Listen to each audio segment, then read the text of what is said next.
নমস্কার, story officially চ্যানেলে আপনাদের প্রত্যেককে স্বাগত।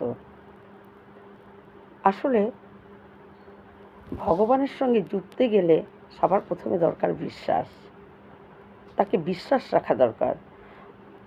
শুধু ভক্তি করলাম, নাম জপ করলাম, অথচ ভগবানের সঙ্গে কোনো বিশ্বাস নেই, যে জানি না ভগবান এটা করতেও পারে, নাও পারে, এই বিশ্বাসটা নেই, তাহলে কিন্তু ভক্তি সম্পূর্ণ হয় না। তাই ভক্তির প্রথম ধাপই হলো তাকে বিশ্বাস করতে হবে। আমি আজকে একটা ছোট্ট কাহিনী বলছি। একজন দুই ভাই এবং বড় ভাইয়ের স্ত্রী এবং তার এক ছেলে সন্তান, তারা থাকতো। কিন্তু ছোট ভাই যেহেতু কোনো কাজ করে না, সারাদিন রাম রাম রাম ভগবানের নাম জপ করতে থাকে। সারাদিন রাতে তাকে একবার খেতে দেয়, কিন্তু সেই একবার খেতে দিয়েও তাকে হাজার কথা শোনায় যে কিছু তো করতে পারো, তোমার শুধু শুধু এই অন্নগুলো ধ্বংস করছো। সে কিছু বলে না, চুপচাপ ওই সারাদিন রাতে একবার যা খাওয়ার দেয় সেটুকুই সে খেয়ে সে দিন কাটে। এইভাবেই প্রতিদিন একবার করে খাওয়া দেয়, আর অথচ একবার ভোজন দিয়ে হাজারটা কথা। তা শুনতে শুনতে সে একদিন মনে মনে ভাবে যে আমি আর এখানে থাকবো না। এখানে এই প্রতিদিন নানান কথা শোনার থেকে আমি বনে জঙ্গলে গিয়ে আমি রাঘব ভগবান রামের নাম করব। সেখানে যা পাবো, পাতা ফল ফুল যা পাবো, সেটা খেয়েই নিজের খিদা সারাদিনে একবারই তো, সেটা আমি মিটিয়ে নেব, কিন্তু এখানে থাকবো না। এই ভেবে তার দাদাকে বলে যে আমি চলে যাচ্ছি, আমারকে আর তোমরা খোঁজ করো না। বলে কোথায় যাচ্ছ? তুমি তো খাওয়ার জন্য এই বাড়িতে পড়েছিলে। তখন সে বলে যে দাদা তুমি ভুল ভাবছ, আমি খাওয়ার জন্য এই বাড়িতে পড়েছিলাম না, আমি ভগবানের নাম করার জন্য শরীরকে যতটুকু খাদ্য দেওয়ার দরকার আমি সেইটুকুই ভোজন করতাম। তাই ঠিক আছে, আমি চলে যাচ্ছি, তোমরা আমার খোঁজ করো না। বলে বনের মধ্যে যে যাচ্ছ ওখানে খাবে কি? তখন সেভাবে বলে যে আমি ফল ফুল পাতা যা পাই আমি তাই খেয়েই আমার জীবন চলে যাবে। আমি প্রভুর নাম করার জন্য যাচ্ছি, আমি ওখানে খাওয়ার জন্য যাচ্ছি না। তখন তার দাদা বলে যে বনের মধ্যে থাকবে, যদি বনের মধ্যে কত পশু কত কিছু আছে, যদি তোমার ওখানে মৃত্যু হয়ে যায় তা আমরা তো বুঝতেই পারবো না তোমার মৃত্যু হয়ে গেছে। তাই অন্তিম সংস্কার কে করবে? যদি কেউ অন্তিম সংস্কার না করে তাহলে তো আবার ভূত হয়ে এখানেই আসবে। এই কথা শোনার পর তখন সে বলে দাদা তোমার যখন মৃত্যু হবে তোমার অন্তিম সংস্কার কে করবে? তখন তার দাদা বলে কেন, আমার ছেলে, আমার তো ছেলে আছে। তখন বলে যে সে বিশ্বাসের সাথে বলে যে আমার যদি মৃত্যু হয়ে যায় আমি ভূত হয়ে এখানে আসবো না, আমার অন্তিম সংস্কার করবে ভগবান রাম। এই বলে সে বাড়ির থেকে বেরিয়ে বনে জঙ্গলের মধ্যে সে যায়। কিন্তু ভগবানের নাম করে তার জীবন যাচ্ছে, তাই ভগবানের কৃপায় সে কোনো দিনই না খেয়ে থাকেনি। ঠিক একবার আহার আর তার জুটেই গেছে। এইভাবে সে অনন্ত সারা দিন রাত ভগবানের রাম রাম রাম করে রাঘবের খুব ভক্ত। যখন তার অনেক বয়স হয়ে যায় এবং একদিন তার মৃত্যু হয়, কিন্তু মৃত্যু হওয়ার পর সে তার মৃত শরীর বনের মধ্যেই পড়ে থাকে।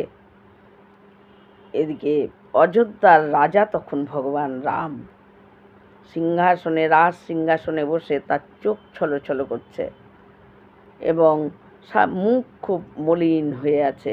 দেখে মনে হচ্ছে যেন খুব দুঃখ পেয়েছে কোনো কিছুতে। এই রামের এই মুখ দেখে হনুমান বুঝতে পারে। হনুমান জিজ্ঞাসা করে প্রভু আপনার চোখ কেন ছলছল করছে?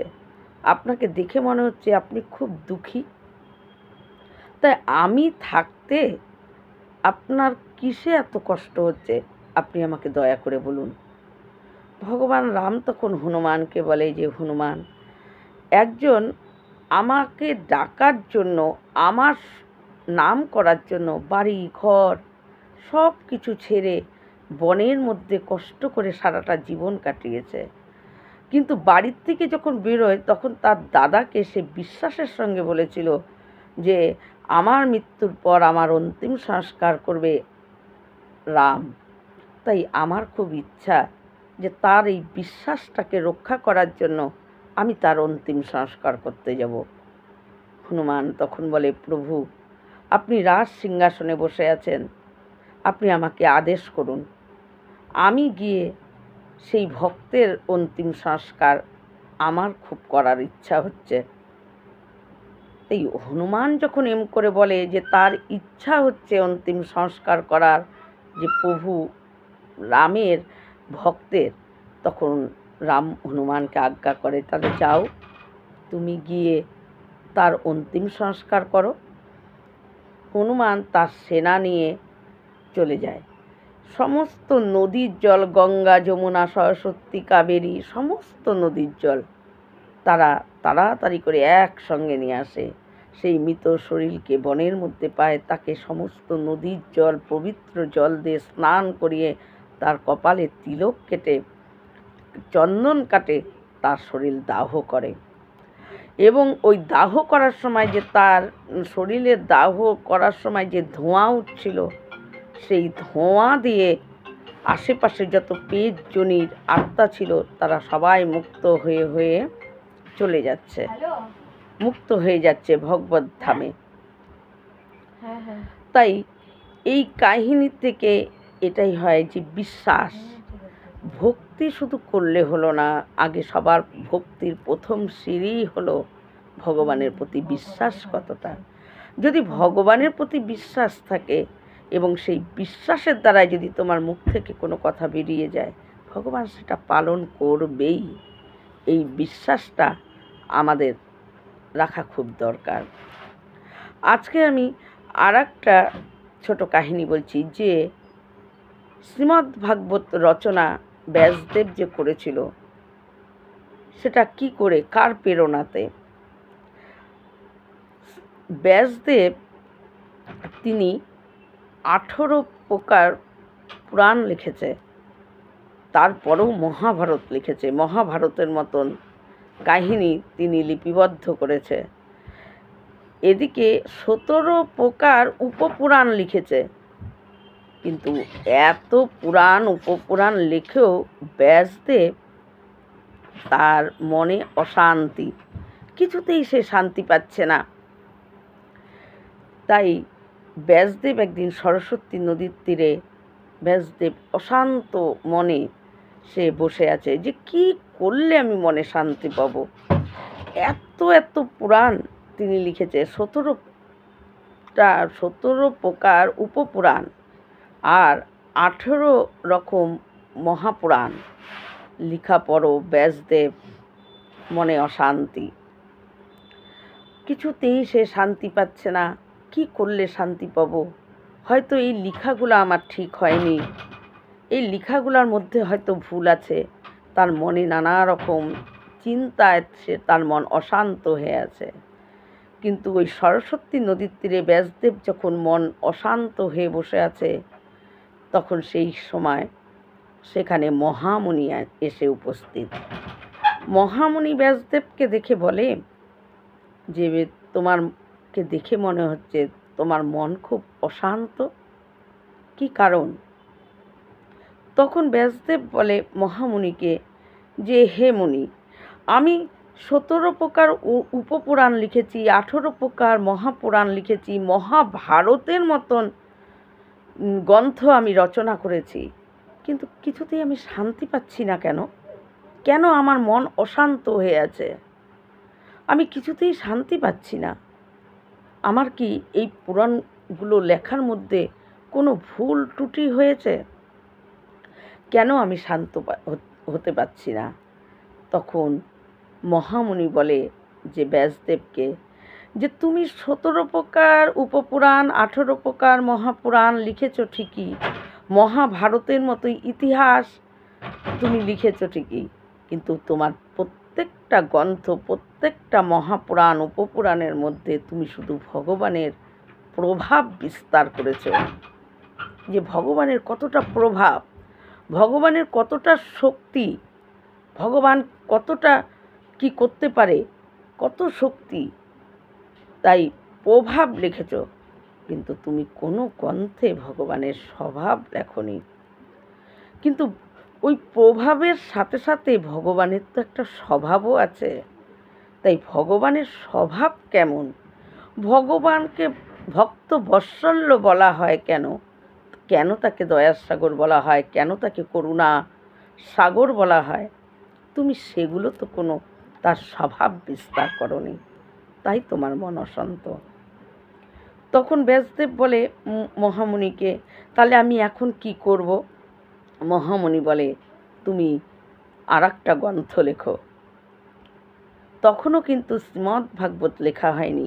এই মহামুনি শ্রীমদ্ভাগবত লেখার জন্য ব্যাসদেবকে প্রেরণা দেয়, বলে তুমি আর একটা গ্রন্থ লেখো, যেখানে ভগবানের বাল্যলীলা তার স্বভাব বর্ণনা থাকবে, তার স্বভাব, তার ভক্ত বৎসল্য, তিনি কতটা ভক্তের প্রতি দয়ালু, কতটা কৃপালু, সেই সমস্ত ভগবানের যে স্বভাব সেগুলোকে বর্ণনা করো। তখন ব্যাসদেব বলে যে ঠিক আছে, মহামুনিকে বলে যে আমি তাই করব, আমি ভগবানের স্বভাব বর্ণনা করব। আসলে বৃন্দাবনে ভগবান যতদিন ছিল ওখানে ভগবান তার স্বভাবকে বর্ণনা করেছে, যে ভগবানের স্বভাব কেমন। তাহলে আমাদের বৃন্দাবন লীলা, ভগবান যতদিন ছিল, ভগবান বৃন্দাবনে যা যা সখাদের সঙ্গে, রাধারানীর সঙ্গে এবং যশোদা নন্দরাজার সঙ্গে তার যে বাল্যকালে যে বাৎসল্য প্রেম যে তিনি দান করেছিল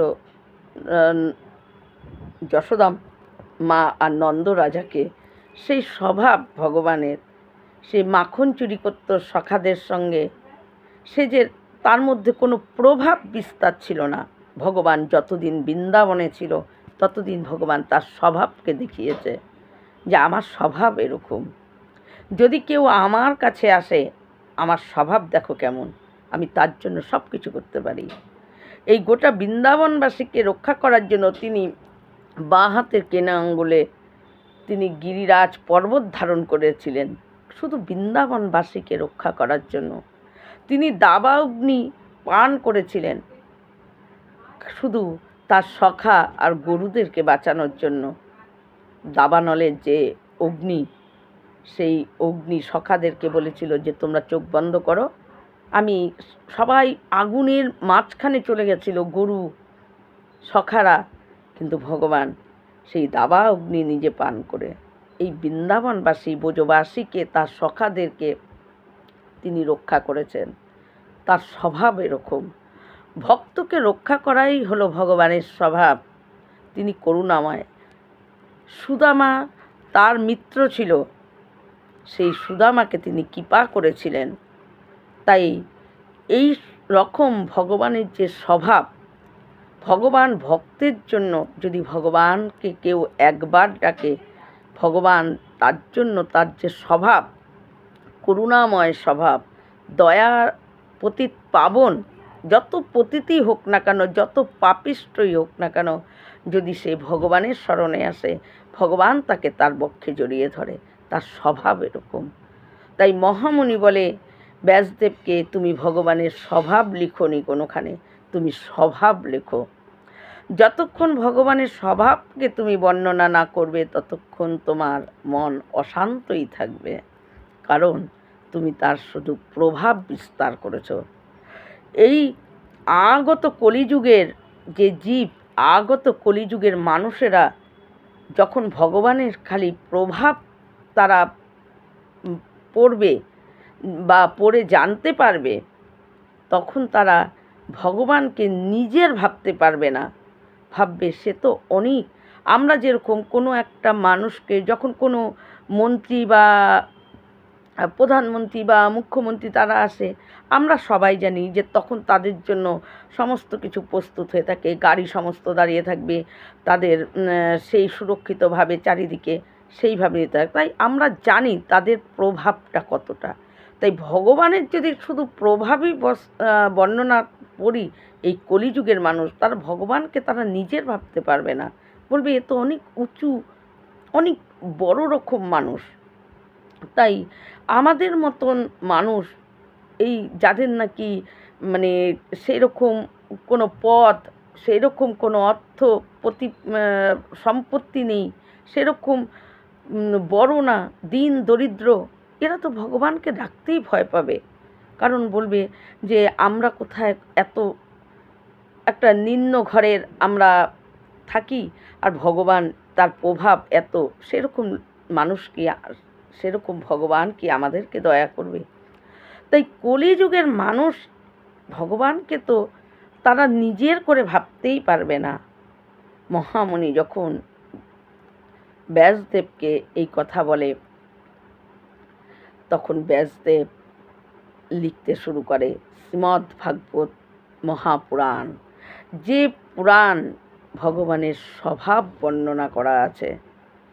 ভগবানের স্বভাব কেমন, ভগবান কতটা করুণাময়, কতটা দয়াময়, কতটা পতিত পাবন, সমস্ত কিছু সেই তার সখাদের সঙ্গে, যে সখারা একটা গোয়ালার সামান্য ঘরের, কিন্তু ভগবান তাদেরকে কখনোই তাদেরকে সখা বলে আলিঙ্গন করত। ওই সখাদের জন্য ভগবান সব করত।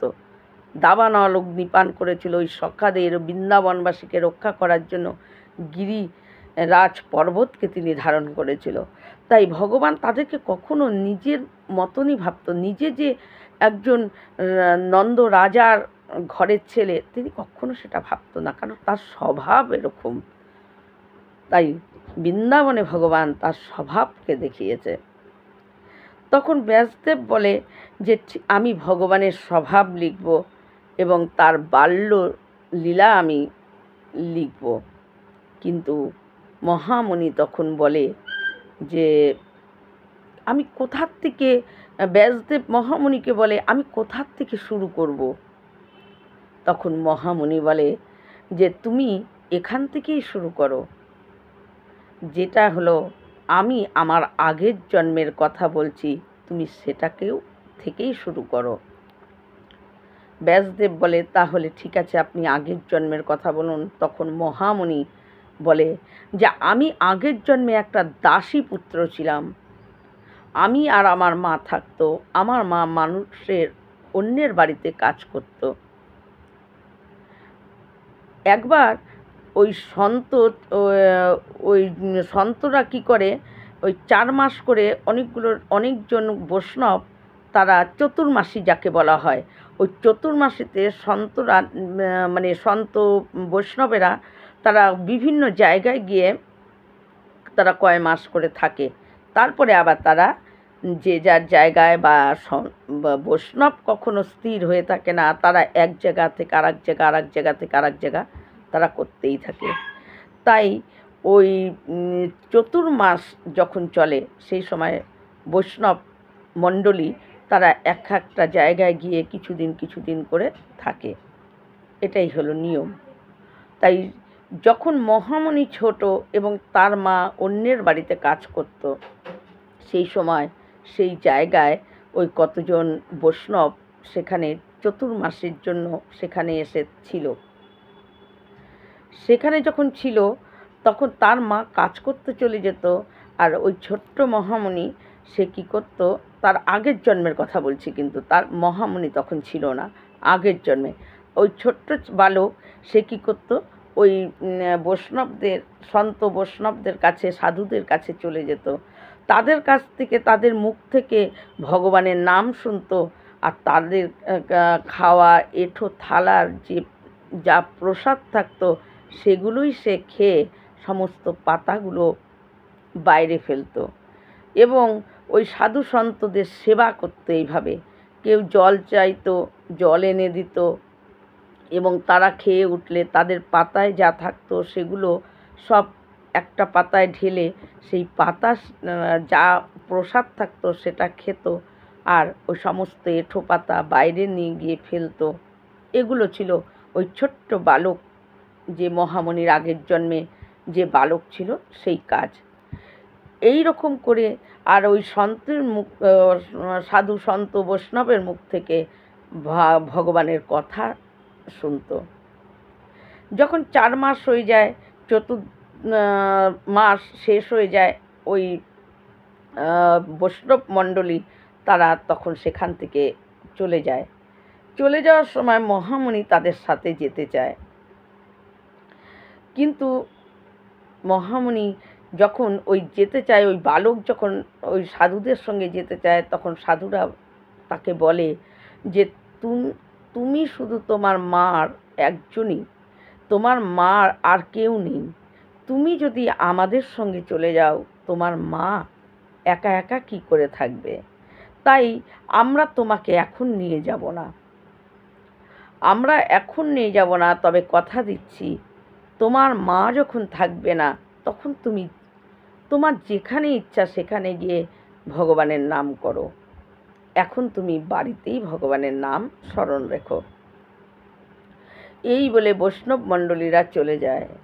কিন্তু তার কিছুদিন পরেই তাদের একটা গরু ছিল। তার মা যখন গরুর দুধ দোয়াতে যায়, সেই সময় একটা বিষধর সাপ তার মাকে দংশন করে, আর সেই বিষধর সাপের দংশনে ওই ছোট্ট বালকের মা মৃত্যু হয়ে যায়।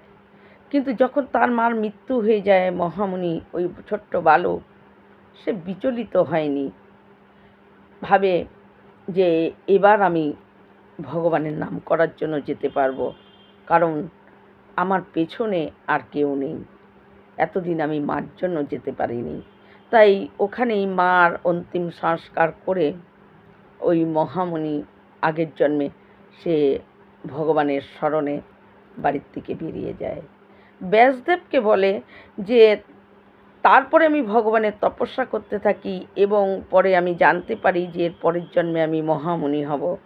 তখন আমি নিজের আমার এই শরীর যখন আমার ত্যাগ হয়ে যায়, এবং আমার মনেরও ইচ্ছা হয় যে আমি যেরকম মহামণি হব পরের জন্মে, তাহলে আর এই শরীর আর বেশি দিন রেখে কি হবে। তারপরে আমার মৃত্যুর পর আমি এই জন্মে মহামণি হয়ে জন্মেছি। ব্যাসদেব এই প্রথমে মহামণির কথাই তিনি লিপিবদ্ধ করে, আর মহামণির প্রেরণাতেই এই শ্রীমদ্ ভাগবত ব্যাসদেব মহাপুরাণ তিনি রচনা করেন। যে শ্রীমদ্ ভাগবত পড়লে কি হয়, এই শ্রীমদ্ ভাগবত মৃত্যু ভয় তার থাকে না। যে শ্রীমদ্ ভাগবত শ্রবণ করে, যে শ্রীমদ্ ভাগবতকে নিষ্ঠাভাবে তার গ্রহণ করে, শ্রীমদ্ ভাগবত আর অন্য কেউ না, সাক্ষাৎ ভগবান শ্রীকৃষ্ণ। তিনি লিপি হয়ে, কথা হয়ে তিনি এই শ্রীমদ্ ভাগবতে তিনি বিরাজমান। আর এই শ্রীমদ্ ভাগবত মৃত্যু ভয়কে একমাত্র কাটাতে পারে শুধু আর শুধুমাত্র এই শ্রীমদ্ ভাগবত। শ্রীমদ্ ভাগবত যদি কেউ নিজের হৃদয়ে তার ভিতরে যে লেখাগুলো সেগুলোকে যদি মন প্রাণ দিয়ে ভিতরে ধারণ করতে পারে, তার জীবনে আর মৃত্যু ভয় থাকে না। মৃত্যুকে জয় করার গ্রন্থই হলো শ্রীমদ্ ভাগবত মহাপুরাণ। যে পুরাণ পড়লে ভগবানের স্বভাব জানা যায়, যে পুরাণ পড়লে মৃত্যু ভয় কেটে যায়, এটাই হলো, এবং ভগবানের ভক্তি হৃদয়ে জন্মায়, সেটাই হলো শ্রীমদ্ ভাগবত। তাই সমস্ত পুরাণের মধ্যে শ্রেষ্ঠ পুরাণই হলো শ্রীমদ্ ভাগবত। এই রকম ভিডিও পাওয়ার জন্য আমার চ্যানেলটিকে সাবস্ক্রাইব করবেন। নমস্কার।